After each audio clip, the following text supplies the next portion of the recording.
अहिंसा तीर्थ प्रणेता, अहिंसा तीर्थ प्रणेता, जय जय हो भारत गौरव राष्ट्र संत प्रमुख सागर। स्वर्णिम स्वर्ण जयंती का अवसर ये महान है, मिलकर हम मनाएंगे गुरुवर देश की शान है प्रमुख सागर। जय हो गुरुवर प्रमुख सागर, जय हो गुरुवर।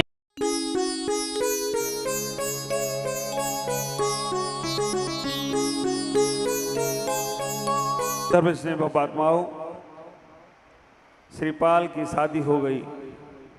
मैना सुंदरी के साथ दोनों का विवाह। हर विवाह में लोगों को खुशियां होती हैं, लेकिन वो एक ऐसा विवाह था कि जहां कोई सुखी नहीं था, जहां कोई खुश नहीं था।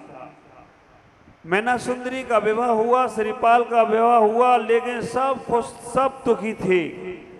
खुशी केवल था प्रजापाल, लेकिन बाद में उसे भी पछताना पड़ा। विचार करना, मैना सुंदरी ने अपने पति श्रीपाल के साथ खुशी खुशी विदा ली, दुखी नहीं हुई। आजकल की बेटियों की विदा होती है, रोती हैं कि नहीं रोती? हाँ, ऐसे हिलक हिलक के रो लेती हैं। कुछ तो रोती हैं, नहीं है चली जाती। ये रोई थी कि नहीं रोई थी मम्मी से विदा होते समय? विचार करके रखना, जब बेटी की विदा होती है तो माँ रोती है, कुछ बेटियां भी रोती हैं, क्योंकि वो पूरा का पूरा परिवार बदल रहा है, पूरा का पूरा परिवार चेंज हो रहा है। यहाँ माँ बाप थे, वहाँ सास ससुर मिलेंगे। यहाँ भाई बहन थे, वहाँ देवर देवरानी मिलेगी। यहाँ पर बहुत से लोग अपने थे, वहाँ पर बिल्कुल अनजान लोग मिलेंगे। रोना आता है, लेकिन समय दृष्टि रोता नहीं। ख्याल करके रखना, वो कहता है जैसे यहाँ माँ बाप हैं वैसे वो भी मेरे माँ बाप हैं। जैसे यहाँ पर हमारे भाई बहन हैं, वहाँ पर मेरे देवर देवरानी होंगे। मैना सुंदरी जब विदा करके गई और श्रीपाल के साथ एक खंडर में बैठी है।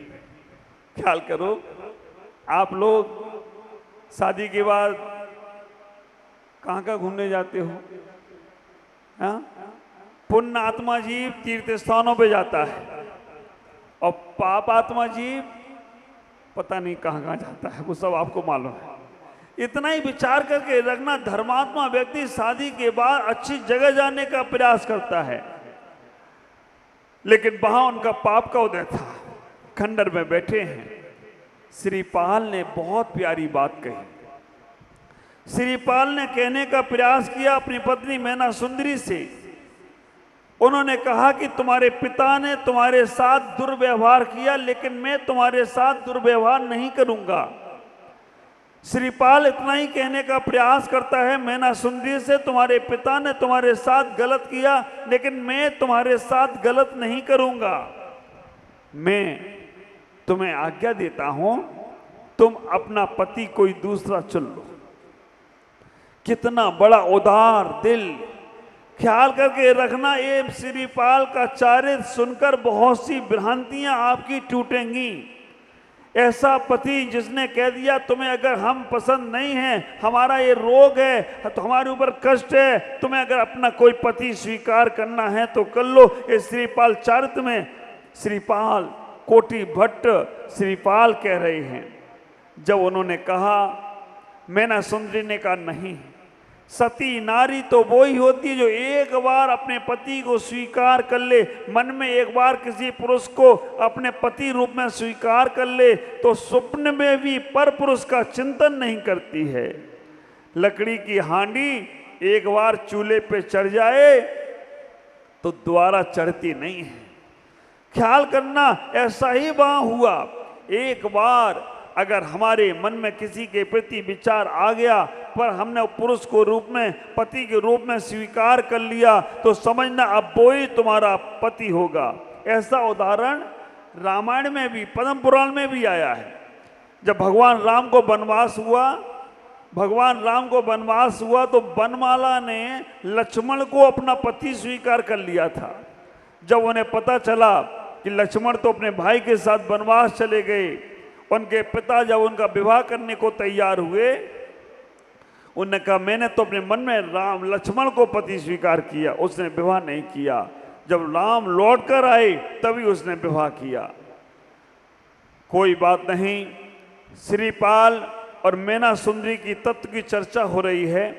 वो कह रहे हैं कि कर्म का फल है, आपके भी कर्म का फल है और मेरे भी कर्म का फल है, कोई बात नहीं है, हम इसमें ही खुश रहकर जिएंगे, खुश रहने का प्रयास करेंगे। और वो दोनों पूरे 700 कोड़ियों के साथ जंगल जंगल जाने लगे, वन वन भटकने लगे, एक दूसरे को शिकायत नहीं की।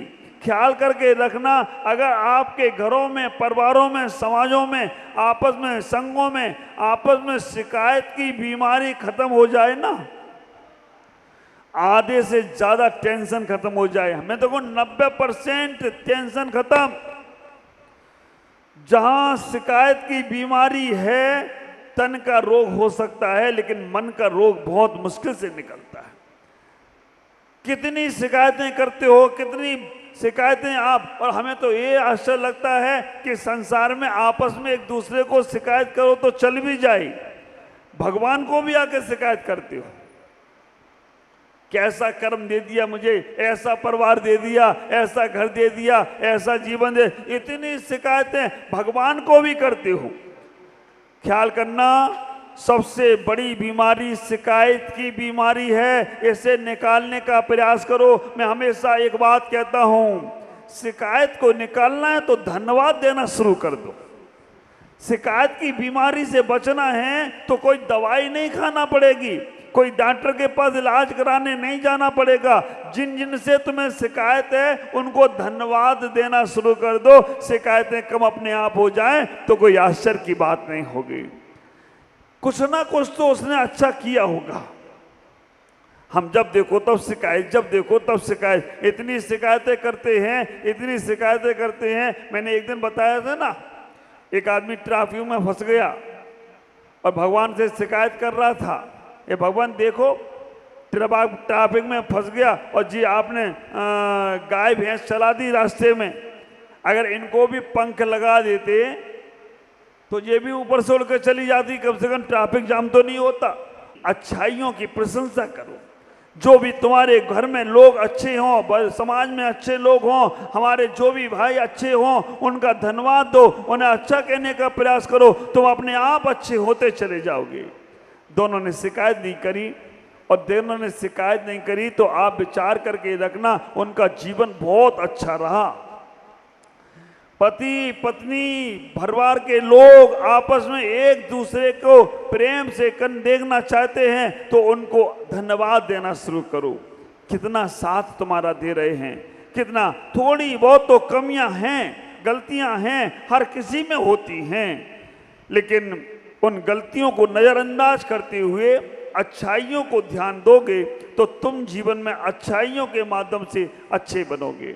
दोनों लोग आगे बढ़ते गए, बढ़ते बढ़ते एक मुनिराज मिले। विचार करके रखना, वो मुनिराज, उनका नाम था, वो मुनिराज आचार्य परमेष्ठी।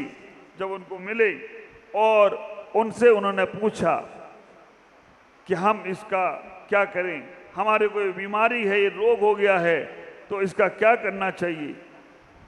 उन मुनिराज ने इतना ही कहने का प्रयास किया, सुगुप्ती नाम के आचार्य। देखो मैं नाम और कुछ भी बोल सकता हूं, आप लोगों को पता नहीं है, लेकिन अबड़बात हो जाएगा। जैन आगम के कोई बहुत सारे अलग अलग नाम आते हैं। सुगुप्ती नाम के आचार्य मिले, उन्होंने उनसे पूछा कि भगवान मैं क्या करूं, एक किस कर्म का उदय आया। सुगुप्ती नाम के आचार्य ने कुछ और नहीं बताया, उन्होंने कोई दवाई नहीं बताई, उन्होंने कहा तुम्हारे पाप का उदय है, सिद्ध चक्र महामंडल विधान करो। और जो सिद्ध चक्र महामंडल विधान आप कर रहे हो, ये उसी अष्टांगा पर्व से शुरू हुआ, यही आषाढ़ की अष्टांगा से शुरू हुआ। सुगुप्ती नाम के मुनिराज ने कहा सिद्ध चक्र मंडल यंत्र की स्थापना करो, उनका अभिषेक करो, और वो गंधोदक आप अपने पति के शरीर पर आपाद मस्तक, मतलब चरण से लेकर मस्तिष्क तक उस गंधोदक को लगाओ। आपके मन में यह बात बैठ के रह गई है कि माथे पर ही लगाना। एक बार मैं इंदौर में था, इंदौर में मैं एलक अवस्था में था, 98 की बात है। मैंने गंधोदक लिया और आंखों से लगा लिया, आंखों से लगा लिया कि वहां का एक व्यक्ति खड़ा हो गया, बोला आप महाराज होकर आपको ये नहीं पता कि गंधोदक कहाँ लगाना चाहिए? मैंने कहाँ लगाना भैया बता दो। तो गंधोदक तो केवल माथे पे लगाना चाहिए, यही हम लोगों ने समझ रखा है, जान रखा है। लेकिन श्रीपाल चारित में आया है आपाद मस्तक, मतलब चरण से लेकर मस्तिष्क तक कहीं भी गंधोदक उन्होंने लगाया। जब वो अभिषेक करके जाती थी, मैना सुंदरी ने पंचामृत अभिषेक किया और जब गंधोदक लेके जाती थी, एक के ऊपर नहीं 700 कोड़ियों के ऊपर ऐसे गंधोदक डाला, ऐसे गंधोदक डाला, पूरे गंधोदक में स्नान करा दिया। अब इसका ये मतलब नहीं है कल से तुम स्नान करने लोगो गंधोदक में। बहुत होशियार लोग हो, तुम कहोगे महाराज आप ही ने कहा था। कब हमें कहाँ लगाना है? गंधोदक लगाने के लिए कहा उत्तमांग में लगाना। उत्तमांग मतलब बोलते हैं नाभि से ऊपर, नाभि से ऊपर गंधोदक कहीं भी लगा सकते हो। मन में ये विकल्प आते हैं आपके महाराज आंखों में क्यों लगाएं? आंखों से तो मल बहता है ना, हमें मालूम है आप क्या सोच रहे होगे। आंखों से तो मल बहता है, इसलिए आंखों में नहीं लगाना चाहिए, केवल मस्तिष्क में लगाना चाहिए। मैं कहूंगा पूरा शरीर ही मल का द्वार है, पूरे शरीर से पसीना निकलता है, फिर हम शरीर में लगाएंगे तो पसीना भी एक मल है, फिर तो हम कहीं लगा नहीं सकते। ख्याल करना, उत्तमांग नाभि से ऊपर मस्तिष्क तक कहीं भी गंधोदक लगा लेना चाहिए। और जिनको दाग हैं, केवल दाग, कोड़ को भी दूर कर दिया इस गंधोदक ने, तुम्हारे दाग दूर नहीं होंगे क्या? लेकिन ख्याल करो श्रद्धा मैना सुंदरी जैसी चाहिए, समर्पणता का भाव मैना सुंदरी जैसा चाहिए। और मैना सुंदरी ने उस गंधोदक को पूरा मस्तिष्क से लेकर चरण तक लगाने का प्रयास किया। आप कभी कभी दाग आदि हो जाएं, श्रद्धा पूर्वक सिद्ध भक्ति पढ़कर जब गंधोदक को हम लगाने का प्रयास करते हैं तो हमारे अंदर से वो सारी बीमारियां दूर होने लगती हैं। मैना सुंदरी कोई डॉक्टर नहीं थी, ना उसने कोई दवाई का प्रयोग किया, बस उसने सिद्ध भगवान की आराधना करी और सिद्ध चक्र यंत्र का अभिषेक किया और वो गंधोदक को लगाने का प्रयास करती चली गई। ख्याल करना, वैसे तो आदमी प्रकृति के हिसाब से स्वस्थ ही रहता है, लेकिन जब हवा बिगड़ती है ना, वातावरण बिगड़ता है ना, मौसम चेंज होता है ना, तो उसको बीमारी आती है। लेकिन मैं इतना ही कहूँगा, जब हवा काम नहीं करती है तब दवा काम करती है, और जब दवा भी काम ना करे तो समझ लेना दुआ काम करती है। जब दवा भी कोई काम में ना आए तो दुआ, कई बार आप लोगों को डॉक्टर बोल देते हैं ना, बस अब भगवान से दुआ करो, और वो तो मैना सुंदरी पहले ही भगवान के पास पहुंच गई। पति श्रीपाल का कोढ़ तो दूर किया ही किया, 700 और कोड़ियों का भी दूर कर दिया। कंचन जैसी काया, इतना सुंदर काया हो गई। गंधोदक का महत्व अगर देखा जाए तो आप लोग रोज मंदिर में पढ़ते हो, निर्मली निर्मली कर्णम पवित्रम पाप नाशनम। एक गंधोदक पाप को नाश करने वाला है। कभी इस भाव से लगाया, इस भाव से लगाया, लगा लो, जल्दी जल्दी कर लो काम। ख्याल करके रखना, निर्मलम निर्मलीकरणम पवित्रम पापनाशनम जिन गंधोदकम बंदे अष्टकर्म विनाशकम। 8 कर्मों को नाश करने वाला है ये गंधोदक। जिसको तुम सोचते हो कि हम जल्दी से लगा ले, चलो ठीक हो गया, हम हो गए पवित्र, नहीं, ये भाव दशा होना चाहिए।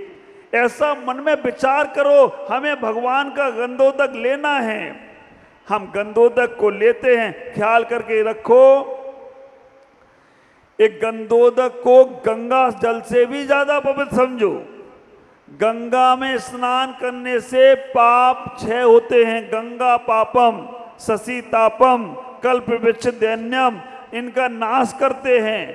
जितना महत्व हिंदू संप्रदाय में गंगा का है, उससे ज्यादा महत्व हमारे जैन समाज में गंधोदक का हुआ करता है। गंधोदक का महत्व उससे ज्यादा कभी भी विचार करना। उस गंधोदक को हम पूरे शरीर में लगा सकते हैं।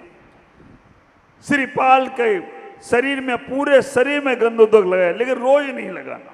बीमार हो, तकलीफ हो, कष्ट हो, श्रद्धा के साथ इतना ही ख्याल करो। हमारे मन में ये भाव आता है कि भगवान हमें अगर हम नाभि से नीचे लगाएंगे तो पाप लगेगा। मैं आपसे कहना चाहता हूं, हमारा भाव में अगर ये आ गया कि हम नाभि से नीचे लगाएंगे तो पाप लगेगा, तो नहीं लगाया तो भी आपको पाप लग रहा है। हमें तमाम चीज को हम हर जगह लगाएं। शुभम चक्रवर्ती ने नमोकार मंत्र पानी में लिखकर पैर से मिटाने का भाव किया, लिख भी नहीं पाया, और पैर से मिटाने का भाव किया, मर के सप्तम नरक में चला गया। और तुम लोग रोज अपने ठोना में ओम बनाते हो, श्री बनाते हो और रोज मिटाते हो, कभी नरक जाओगे क्या? भाव इसका वहां पर अपमान करने का था, इसलिए वो नरक चला गया। और हमारे भाव अपमान के नहीं हैं तो हम कभी भी नरक जाने वाले नहीं हैं। गंधोदक को हमें उत्तमांग में लगाना है। लेकिन अस्वस्थ शरीर है तो भगवान को हम गंधोदक पूरे शरीर में लगाएं।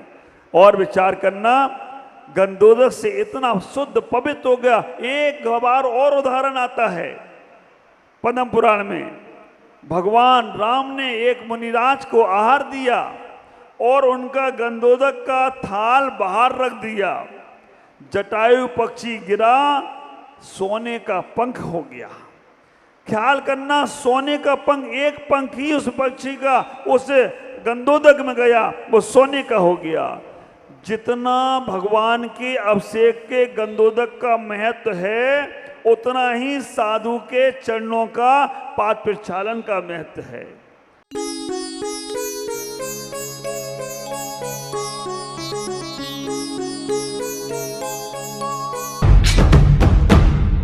अहिंसा तीर्थ प्रणेता,